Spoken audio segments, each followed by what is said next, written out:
Good morning students. आज हम हिंदी 1 में चैप्टर 9 पढ़ेंगे और चैप्टर 9 में हमारा चैप्टर का नाम है क्रिया, वर्ब। तो हम पहले भी क्रिया के बारे में पढ़ते आ रहे हैं और हमें पता है कि क्रिया का अर्थ क्या है, क्रिया किसे कहते हैं। तो आज हम फिर से क्रिया या वर्ब के बारे में पढ़कर अच्छी तरह से समझेंगे। दिए गए चित्र को देखेंगे।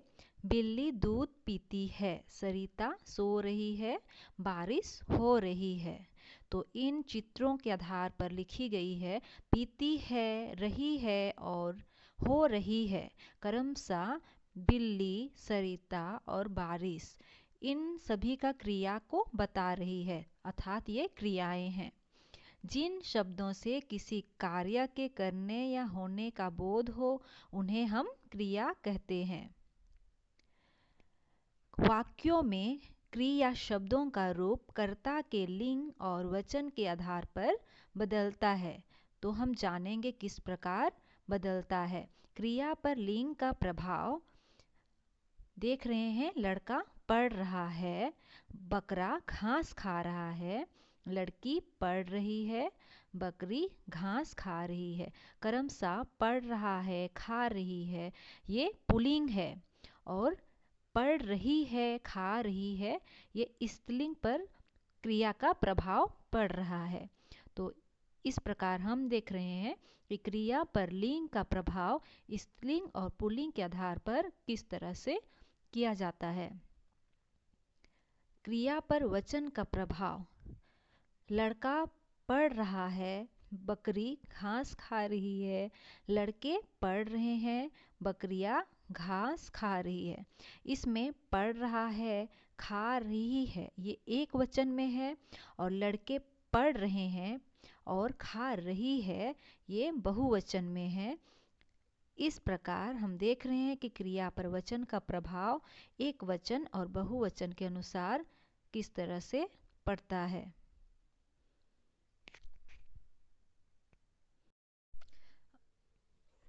अब हम फिर से समझेंगे क्रिया के बारे में। जिस शब्द से किसी कार्य का करना या होना प्रकट होता है उसे क्रिया कहते हैं। यानी किसी काम के बारे में पता चले उसे हम क्रिया कहते हैं। जिस प्रकार हम पहले भी एग्जाम्पल देके समझ चुके हैं वीडियो के आधार पर, तो फिर हम समझेंगे। नीचे दिए गए वाक्यों को पढ़िए। गाय घास चरती है, मैं कल बाजार गया था, उसने मुझे अपने घर बुलाया। राम खाना खाता है, सीता गाना गा रही है।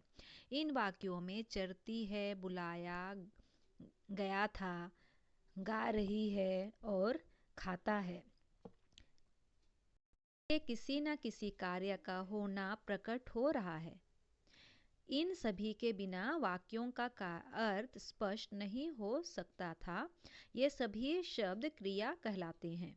क्रिया के बिना वाक्य पूर्ण नहीं होता है। अब नीचे दिए गए इन वाक्यों को भी पढ़िए। भगत सिंह सच्चे देशभक्त थे। लकड़हारा बहुत मेहनती और ईमानदार है। वह लड़की बुद्धिमान थी। यह घर बहुत बड़ा है। इन वाक्यों में थे, है, थी और है आदि कार्य का होना प्रकट होता है। ये शब्द क्रिया शब्द हैं। इससे कार्य का करना स्पष्ट होता है। इससे कार्य का होना स्पष्ट होता है। जब किसी शब्द से कार्य का करना प्रकट होता है उन्हें कार्यवाची क्रिया कहते हैं, तथा जिन शब्दों से कार्य का होना प्रकट होता है उन्हें अस्तित्ववाची क्रिया कहते हैं। अब हम देखेंगे धातु। क्रिया के विभिन्न रूपों में जो अंश समान रूप से पाया जाता है उसे धातु कहते हैं। धातु क्या है? क्रिया के विभिन्न रूपों में, यानी कि क्रिया जैसे खेलना, रोना, हंसना, तो ये सभी क्या है? क्रिया है। तो इसी के आधार पर जो एक शब्द होता है, एक अक्षर होता है, तो उसे ही हम धातु कहते हैं। इन वाक्यों को पढ़िए। जैसे तेज गाओ, वह काम कम गाती है, उसे साफ साफ गाना चाहिए। ऊपर के वाक्यों में गा अंश समान रूप से सभी क्रियाओं में आ रहा है। गा धातु है, यानी कि गा धातु हुआ। जैसे तेज गाओ, वह कम गाती है, उसे साफ साफ गाना है। तो यहाँ गाना या गाओ गाती है, ये क्या है? क्रिया। और धातु हुआ गा, क्योंकि गाओ ग से स्टार्ट हुआ। गाती कम गाती है, गाती यह भी गा हुआ। और गाना इसमें भी गा आया, तो गा यह धातु है। गा धातु में ओ, ती, ना आदि शब्द या शब्दांश जोड़कर क्रिया बनाई जाती है। शब्दकोश में सामान्य रूप ही मिलते हैं। सामान्य रूप प्राप्त करने के लिए ना शब्दांश जोड़ा जाता है। जैसे धातु रूप है गा, सामान्य रूप है गाना। धातु रूप पढ़, सामान्य रूप पढ़ना। धातु रूप लिख और सामान्य रूप है लिखना। तो इस तरह हम देखते हैं धातु क्या है? गा, पढ़ और लिख। तो इसी से क्रिया बनती है। अब हम देखेंगे आगे क्रिया के प्रकार। क्रिया को दो भागों में बांटा जाता है, कर्म के आधार पर और संरचना के आधार पर। कर्म के आधार पर क्रिया के दो भेद हैं, अकर्मक क्रिया और सकर्मक क्रिया। अब हम क्रिया के भेद के बारे में जानेंगे। क्रिया के मुख्यतः दो भेद है, सकर्मक क्रिया और दूसरा अकर्मक क्रिया। सकर्मक क्रिया के बारे में जानेंगे। स सहित कर्मक कर्म के अनुसार जिस वाक्यों में क्रिया का कर्म पाया जाता है वह सकर्मक क्रिया कहलाती है, यानी कि कर्म का होना सकर्मक क्रिया है। जैसे बंदर केला खा रहा है, अनुराग तबला बजा रहा है। तो कर्मशः हम इन वाक्यों में देख रहे हैं कि बंदर केला खा रहा है। तो हम प्रश्न कर सकते हैं क्या खा रहा है? तो उत्तर होगा केला। तो ये कर्म है। अनुराग तबला बजा रहा है, क्या बजा रहा है? तबला। तो ये दोनों क्या है? कर्म है। तो ये सभी क्या है? सकर्मक क्रिया है। क्रिया अकर्मक कर्म के बिना, अर्थात जिस वाक्यों में क्रिया का कर्म नहीं पाया जाता है वह अकर्मक क्रिया कहलाता है। यानी कि जिस वाक्यों में कर्म का पता नहीं चलता है वह अकर्मक क्रिया है। जैसे बच्चा रो रहा है, जोकर हंस रहा है। तो हम प्रश्न कर सकते हैं कि क्या रो रहा है? तो उत्तर होगा नहीं। जोकर हंस रहा है, क्या हंस रहा है? उत्तर होगा नहीं। तो हम इन वाक्यों में देख रहे हैं कि इसमें कर्म का पता नहीं चल रहा है, अतः यह अकर्मक क्रिया कहलाती है। अब आगे देखेंगे द्विक्रमक क्रियाएं। द्विकर्मक से ही पता चल रहा है कि दो क्रिया हो सकती है। तो कुछ सकर्मक क्रियाओं के साथ दो कर्म जुड़े होते हैं, यानी कि दो काम का पता चलता है, उन्हें द्विकर्मक क्रियाएं कहते हैं। जैसे श्री रमेश शरण कक्षा 8वीं में विद्यार्थियों को हिंदी पढ़ाते हैं। इस वाक्यों में दो कर्म है। तो कक्षा 8वीं के विद्यार्थियों तथा हिंदी, यह दोनों कर्म वाक्यों में क्या और किसे प्रश्नों के उत्तर हैं। जैसे श्री रमेश शरण किसे हिंदी पढ़ाते हैं? श्री रमेश शरण क्या पढ़ाते हैं? श्री रमेश शरण किसे हिंदी पढ़ाते हैं? कक्षा 8वीं के विद्यार्थियों को। श्री रमेश शरण क्या पढ़ाते हैं? हिंदी। द्विकर्मक क्रियाओं के साथ दो कर्म जुड़ते हैं, यानी कि दो काम का पता चलता है, दो कार्य का होने का पता चलता है, उसे ही द्विकर्मक क्रिया कहते हैं। एक कर्मक प्राणीवाचक जैसे कक्षा 8वीं के विद्यार्थी होता है और दूसरा कर्म जैसे हिंदी अप्राणीवाचक होता है। प्राणीवाचक कर्म के साथ को प्रसर्ग लगाया जाता है, अप्राणीवाचक कर्म के साथ नहीं। प्राणीवाचक कर्म से किसको प्रश्न का उत्तर प्राप्त होता है, जबकि कर्म से क्या प्रश्न का उत्तर मिलता है। द्विकर्म क्रियाओं वाले वाक्यों में अप्राणीवाचक कर्म प्रधान होता है तथा प्राणीवाचक कर्म गौण होता है। अब हम देखेंगे विशेष क्या है। कभी कभी कुछ क्रियाएं आकर्मक और सकर्मक दोनों रूप से मिलती है। जैसे राम घर जाता है, तो यह हो गया सकर्मक कर्म, यानी कि घर जाता है। मोहन विद्यालय में पढ़ता है, इसमें आकर्मक हो गया। कभी कभी आकर्मक क्रियाएं सकर्मक बन जाती हैं, जैसे मैं सोता हूँ, यह आकर्मक है। मैं गहरी नींद सोता हूँ, ये सकर्मक है, क्योंकि कर्म गहरी नींद है, इसलिए यह सकर्मक है। सीता रो रही है, अकर्मक। सीता अपना दुखड़ा रो रही है, यह सकर्मक यानी कि कर्म दुखड़ा। अब देखेंगे अपूर्ण क्रिया। नीचे दिए गए वाक्यों को पढ़िए। वह आया, हमने राहुल को मनाई। इन वाक्यों में आया और मनाई अपूर्ण क्रियाएं हैं, क्योंकि इनसे वाक्य का अर्थ पूर्ण रूप से स्पष्ट नहीं होता। अब यदि इन वाक्यों में कुछ सुधार कर दिया जाए तो क्या होंगे, देखते हैं। वह घर आया था, अपूर्ण है। वह आया, तो हमें पता नहीं चल रहा है कौन आया, वह आया। हमने राहुल को मनाई, तो यह अपूर्ण क्रिया है, तो हम इसे पूरा करेंगे। वह घर आया था, हमने दीपावली मनाई। तो पहले के वाक्यों में आया तथा दीपावली जोड़ने से इन वाक्यों का अर्थ पूर्ण रूप से स्पष्ट हो गया। जिन क्रियाओं से वाक्य का पूरी तरह से अर्थ स्पष्ट नहीं हो, वह अपूर्ण क्रियाएं कहलाती है। तो हमें पता है कि अपूर्ण का अर्थ ही होता है आधा अधूरा ही होगा। जो शब्द क्रिया से जुड़कर उसका अर्थ स्पष्ट करते हैं, उन्हें पूरक शब्द कहते हैं। ऊपर दिए गए वाक्यों में घर और दीपावली पूरक शब्द हैं। होना, रहना, लगना, ठहरना, बनना, निकलना आदि अपूर्ण क्रियाएं हैं।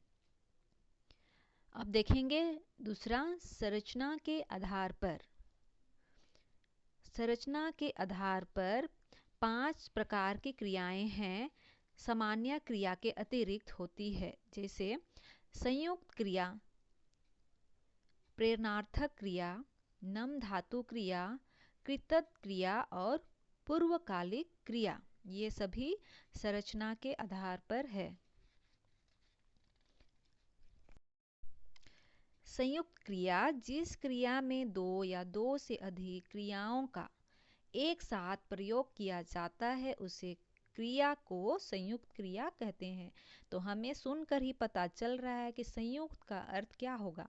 तो संयुक्त क्रिया का अर्थ ही क्या है कि दो क्रिया का पता चलता है, यानी कि दो या दो से अधिक क्रियाओं का एक साथ प्रयोग होता है, तो उसे ही हम संयुक्त क्रिया कहते हैं। जैसे रो पड़ा, चला गया, सुन लिया आदि। तो नीचे लिखे वाक्यों को ध्यान से पढ़िए। रोहन चला, रोहन गया, रोहन चला गया। पहले भाग में 2 वाक्य है और दोनों में 2 अलग अलग क्रियाएं हैं, जबकि दूसरे भाग में एक ही क्रिया है। इन दोनों भागों के अर्थ में कोई अंतर नहीं है। दूसरे भाग की क्रिया पहले भाग की क्रियाओं का योग है। जैसे चला प्लस गया, चला गया। चला जोड़ गया क्या है, चला गया। ऐसी क्रियाएं संयुक्त क्रियाएं कहलाती है।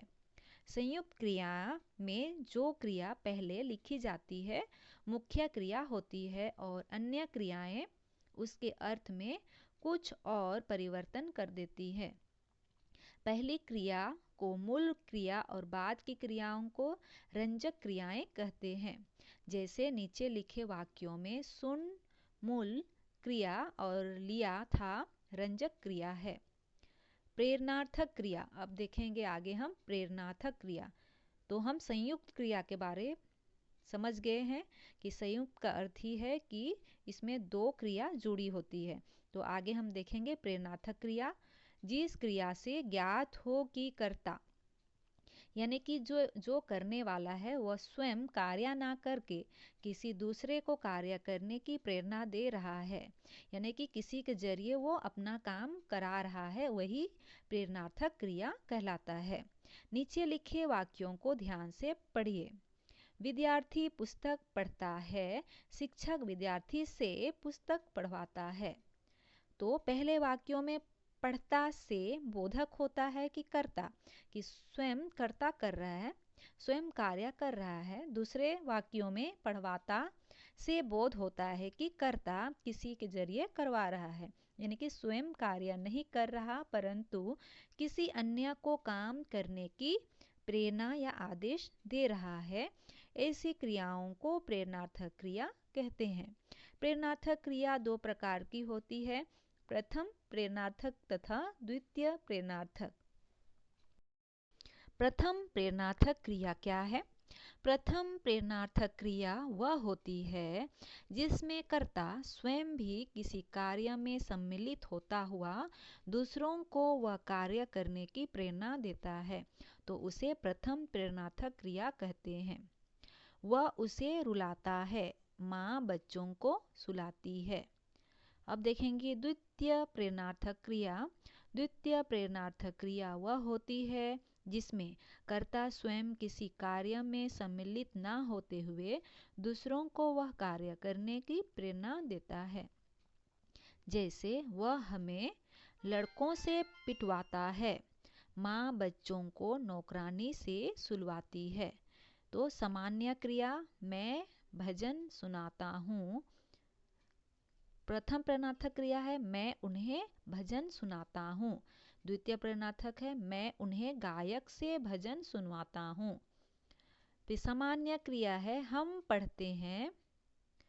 प्रथम प्रेरणार्थक क्रिया है अध्यापक हमें पढ़ाते हैं। द्वितीय प्रेरणार्थक क्रिया है अध्यापक मॉनिटर से हमें पढ़वाते हैं। प्रथम प्रेरणार्थक क्रिया है अध्यापक बच्चों को पिटवाता है। द्वितीय प्रेरणार्थक क्रिया है अध्यापक बच्चों को चपरासी से पिटवाता है। तो इस प्रकार प्रथम प्रेरणार्थक क्रिया द्वितीय प्रेरणार्थक क्रिया के बारे में भी हमें समझ में आ गई है। तो आगे हम देखेंगे नम धातु क्रिया।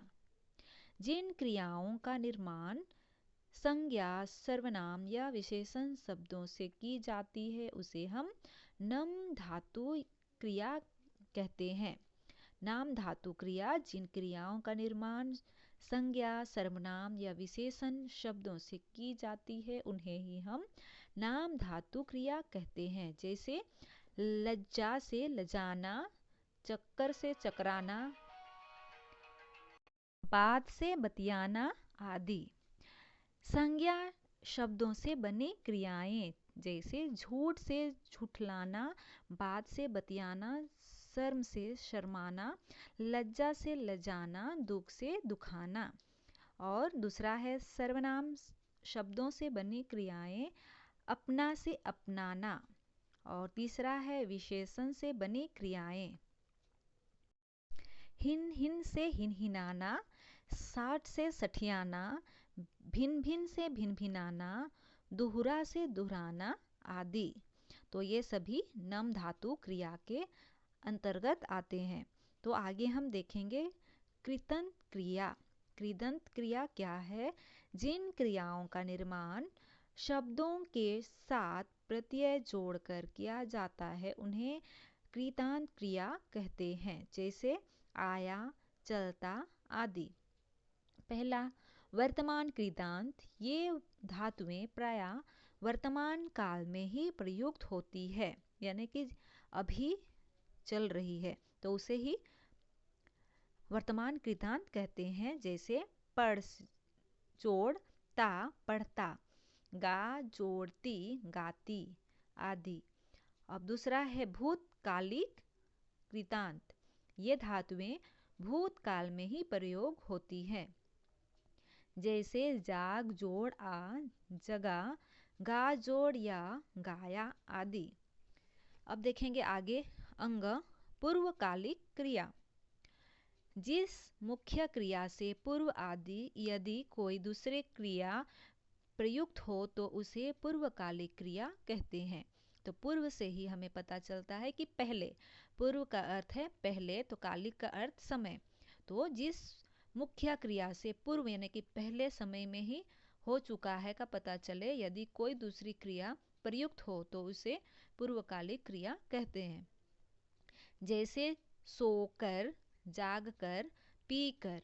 मूल क्रिया में प्रयोग कर या करके जोड़कर पूर्वकालिक क्रिया बनाई जाती है, यानी कि जो काम हो चुका होता है। हम भोजन करके विश्राम करने लगे। वह दौड़कर ऊपर गया। मैं खाना खाकर सो गया। ऊपर दिए गए वाक्यों में रंगीन शब्द पूर्वकालिक क्रियाएं हैं। तो इस प्रकार हम आज क्रिया या वर्ब के बारे में पढ़कर समझ गए हैं कि क्रिया या वर्ब किसे कहते हैं और इसकी कितने भेद हैं, और दोनों भेदों के बारे में भी हम अच्छी तरह से पढ़कर समझ चुके हैं।